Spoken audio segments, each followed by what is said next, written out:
I should have seen it coming. Looking back, there were signs. Subtle ones, easy to ignore when you don't want to believe the person you love could betray you. But at that moment, standing at the party, drink in hand, watching my wife melt into another man's arms, all those little red flags came crashing down on me at once. Stephanie wasn't just flirting. This wasn't some innocent, tipsy mistake. She kissed him, full on, no hesitation, no guilt. She looked comfortable, familiar, like this wasn't the first time. I didn't make a scene. I didn't storm over and throw a punch. I just turned around and walked away. Maybe it was shock, maybe it was something deeper, something colder. The kind of hurt that doesn't erupt, but sinks its claws into your chest and drags you down. The party was at a mutual friend's house, one of those overly perfect backyard gatherings. Fairy lights, soft music, expensive wine. I remember stepping past groups of laughing guests, feeling completely detached from the world around me. No one noticed. No one saw what I had just seen. I made it to my car, sat behind the wheel, and just stared at my hands. Was this real? I wanted to feel anger, but all I felt was emptiness. Stephanie and I had been married for 6 years. I thought we were solid, sure, we had the occasional argument, but nothing serious. Or at least, that's what I told myself. Now, sitting there in the silence of my car, moments after watching my wife kiss another man, I started replaying things I had ignored for months. The late nights at work, the sudden, unexplained interest in her phone, the way she had been different lately, colder, more distant. I had convinced myself she was just stressed. I hadn't even considered the possibility of this. I didn't go home that night. I drove aimlessly for hours, letting the city lights blur past me. At some point, I pulled into a parking lot, turned off the engine, and just sat there in the dark, my mind spiraling. What now? Do I confront her? Do I wait for her to admit it? Would she even admit it? At 3 a.m., my phone buzzed. A message from Stephanie. Where are you? Are you okay? The nerve. I ignored it. A few minutes later, another message. Please talk to me. I turned my phone off and closed my eyes, but sleep never came. The next morning, just as the sun began to rise, I finally made my way home. And that's when I saw her, Stephanie, sitting on our front porch, crying. Her makeup was smudged, her eyes red and swollen. She looked up the second I pulled into the driveway, her expression raw with something between guilt and desperation. I didn't get out of the car right away. I just watched her. And in that moment, I knew whatever she had to say, whatever excuse she was about to offer, it wouldn't be enough. I stepped out of the car slowly, my body moving like it wasn't even mine. Stephanie was already on her feet, arms wrapped around herself like she was trying to hold herself together. Please, she said, her voice shaking. Please, just let me explain. I didn't say anything, just looked at her. I wanted her to squirm. I wanted to see if she would lie to my face. She took a hesitant step forward, then another. It's not what you think. A bitter laugh almost slipped out, but I held it back. Not what I think. I saw her. I saw the way she leaned into him, the way her hands curled around his neck like they belonged there. I let the silence stretch, and she started rambling. I was drunk. It was a stupid mistake. I was just caught up in the moment. I didn't mean for it to happen. I swear. I tilted my head slightly. Who is he? Stephanie flinched, but she recovered quickly. It doesn't matter. It meant nothing. I gave a slow nod, pressing my lips together. It doesn't matter. The go-to line of a guilty person. She was still watching me carefully, trying to gauge whether I was buying any of this. I could see the panic creeping in beneath her shaky voice, the desperation in her eyes. I stayed quiet, and then she made her mistake. If you'd just talk to me, we could fix this, she pleaded. I don't want to lose you over something so meaningless. Something so meaningless. I finally let out a breath, shaking my head. You don't kiss someone like that if it's meaningless, Stephanie. Her mouth opened, then shut again. She had nothing. I pushed past her, walking into the house. I heard her follow, her footsteps quick and unsteady. I was already halfway up the stairs when she called out, her voice sharper now. You can't just walk away from this. I made a mistake. Okay? But I love you. And you. I turned on the landing and looked at her. Really looked at her. For the first time since I saw her at that party, I wasn't seeing my wife. I was seeing the stranger she had become, the woman who had been lying to me for God knows how long. You love me, I repeated, my voice almost mocking. She nodded desperately. Yes, of course I do. I let that sit between us for a moment. Then, I reached into my pocket, pulled out my phone, and opened the photos. There it was, the picture I took at the party, the one I snapped before I turned and walked away. Stephanie, tangled up with him. His hand gripping her waist, her lips on his. I turned the screen toward her. Her face drained of color. I didn't say anything. I didn't have to, because for the first time since this all started, Stephanie had no words. And that silence, it was more damning than any excuse she could have given me. Stephanie's lips parted like she wanted to say something, but no sound came out. Her eyes darted between me and the phone screen, as if she could somehow erase what I had just shown her. I watched her, waiting. She swallowed hard. I didn't know you saw that. That was what she led with. Not an apology. Not an explanation. Just damage control. I felt something crack inside me. Something deep and irreversible. I slid my phone back into my pocket. How long? Her brow furrowed. What? I kept my voice steady. How long? She looked away, her fingers gripping the hem of her sweater so tight her knuckles turned white. It's not like that. I let out a humorless chuckle. Stephanie, if you're going to stand here and insult my intelligence, at least put some effort into it. Her eyes snapped back to mine, and for a split second, I saw something shift. A flicker of something raw and ugly beneath the tears. Frustration. Annoyance. Like she was mad at me for not making this easier for her. And that pissed me off more than the betrayal itself. Tell me the truth, I said, my voice dangerously low. Or don't bother saying anything at all. She hesitated. Then, in barely more than a whisper, 3 months. A sharp, cold weight settled in my chest. 3 months. That wasn't a mistake. That wasn't some drunken, heat-of-the-moment lapse in judgment. That was a choice. Over and over again. I took a slow step back, as if putting distance between us could somehow make it easier to breathe. Who is he? I asked again. Stephanie closed her eyes. It doesn't matter. Who is he? She flinched at the steel in my voice. Then, finally, she whispered his name, and my stomach turned to stone. It was someone I knew. I had suspected as much.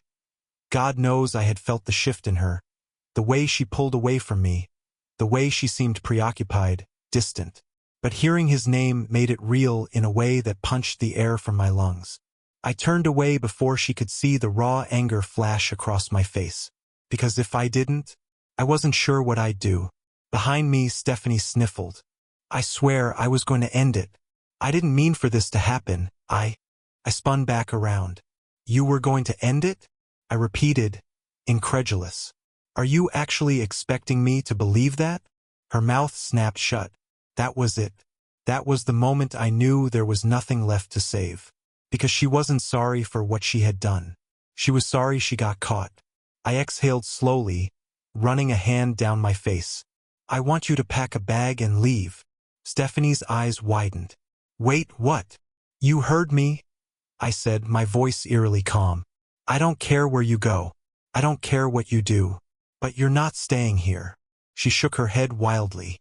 No, we can talk about this. Please. There's nothing to talk about. Tears streamed down her face, but I felt nothing. She reached for me, but I stepped back. Don't, I said flatly. Stephanie sobbed. I love you. I stared at her for a long moment. Then, with a voice devoid of anything, I said, No, you don't. Then I turned and walked away, leaving her standing there. Because for the first time in months, I finally saw her for what she really was. And I knew there was no going back. I didn't stay to watch her pack.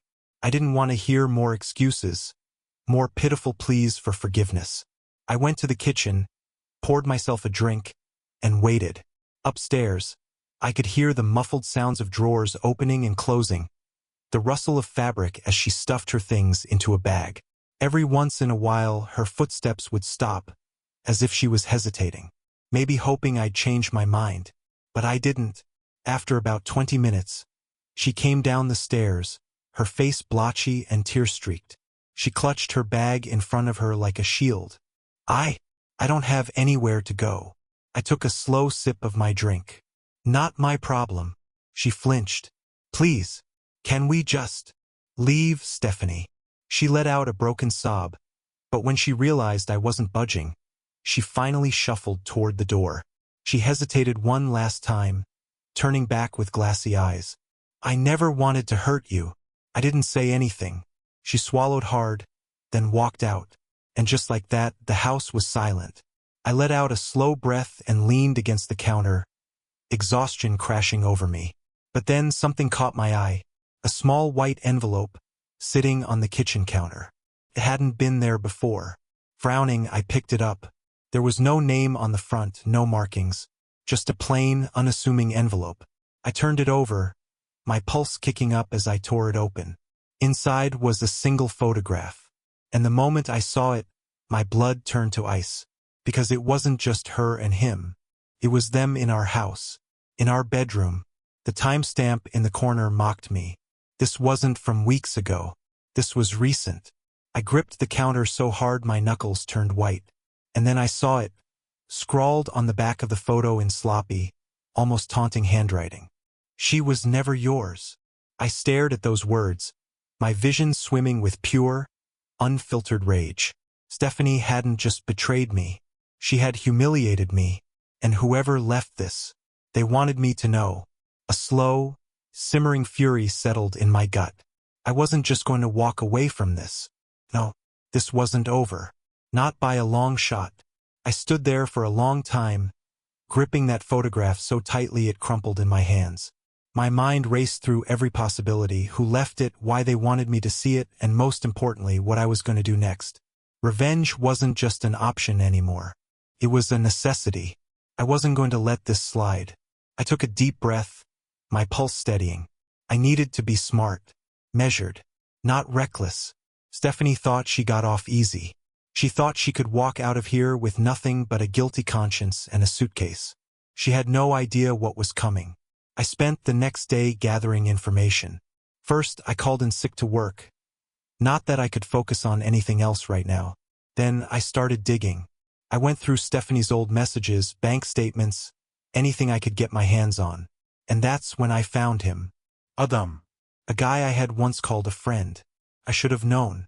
He and I weren't close, but we were in the same circles. We'd had beers together.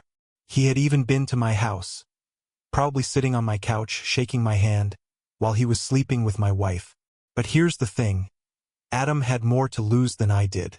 He wasn't just some random guy. He was married. And not just to anyone, to Claire, a woman I had met once or twice, quiet and polite, with a ring on her finger and no idea what her husband was doing behind her back.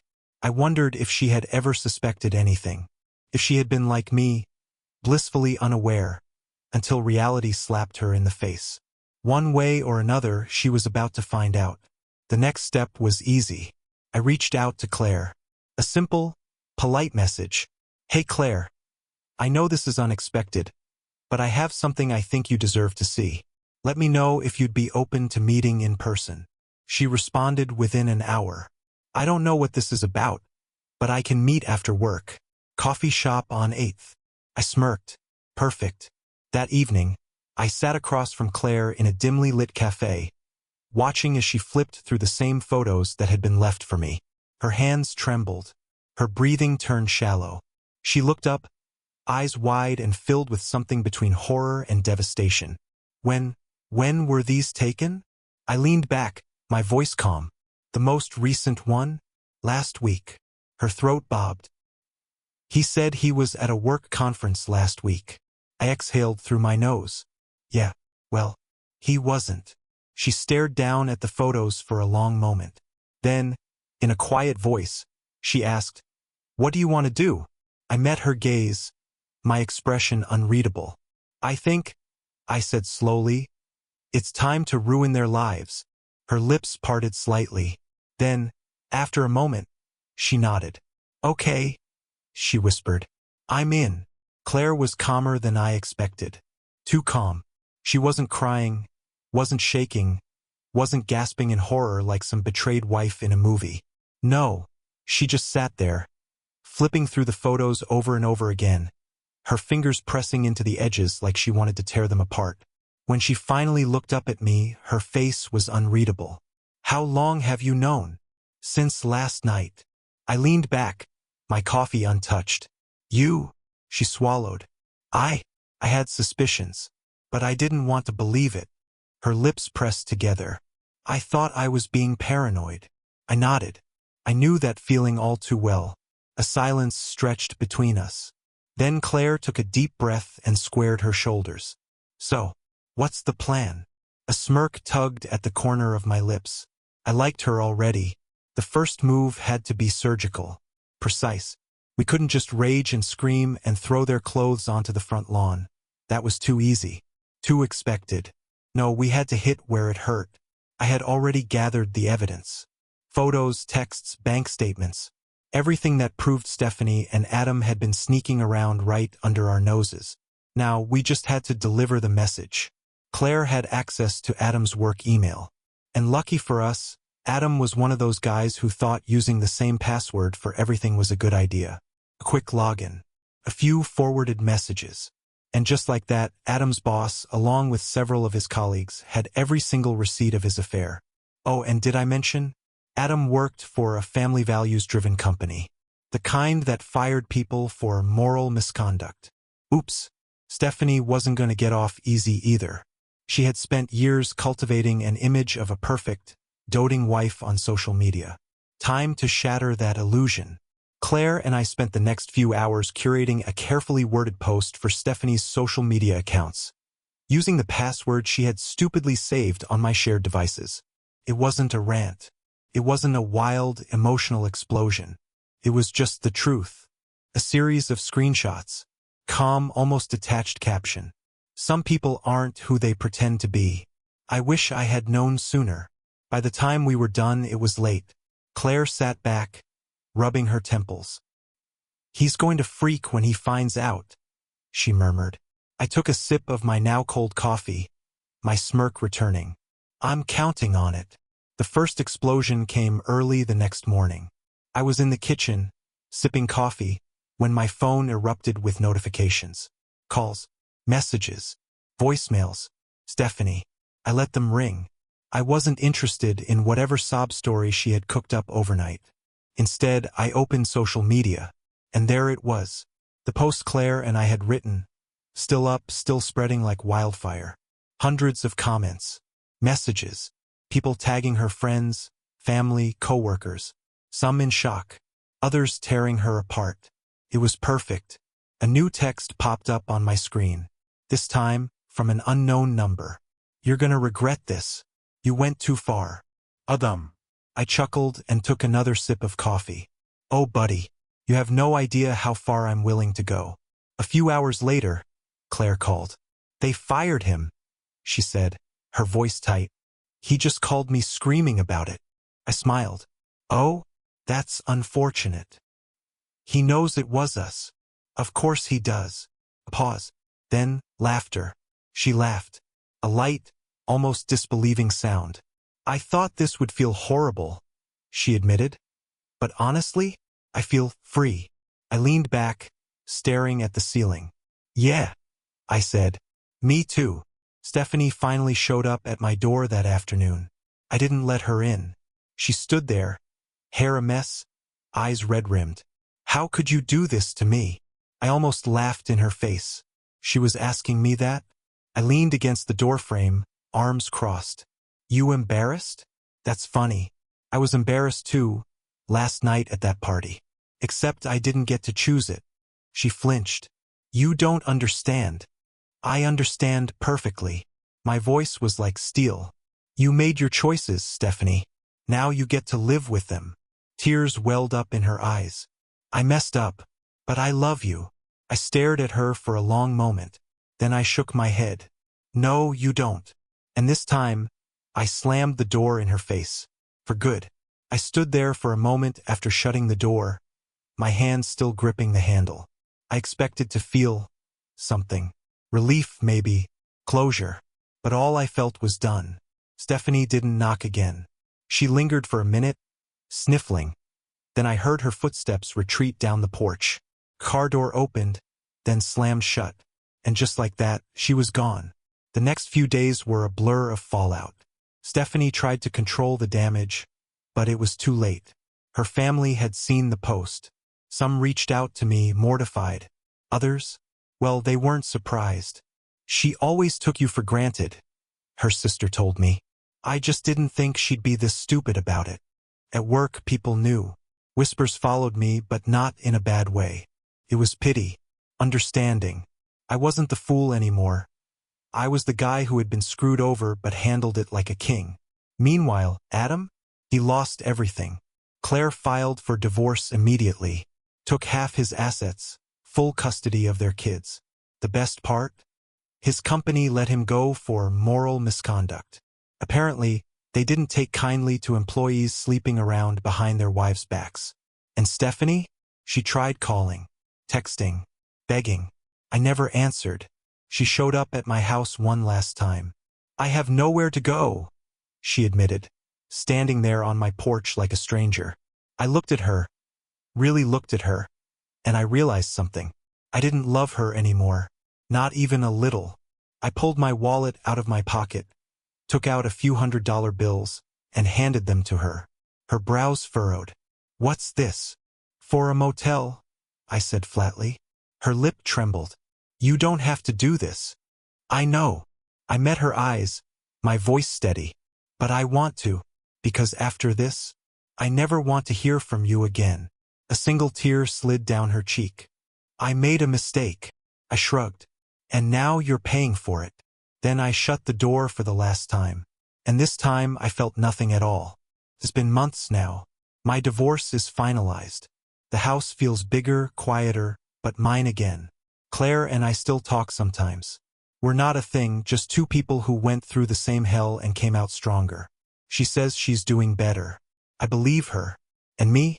I wake up every morning, stretch out in my bed. A bed that no longer smells like betrayal, and I breathe easy. Because Stephanie's gone. Because I won. Because I got my life back. And that's the best revenge of all.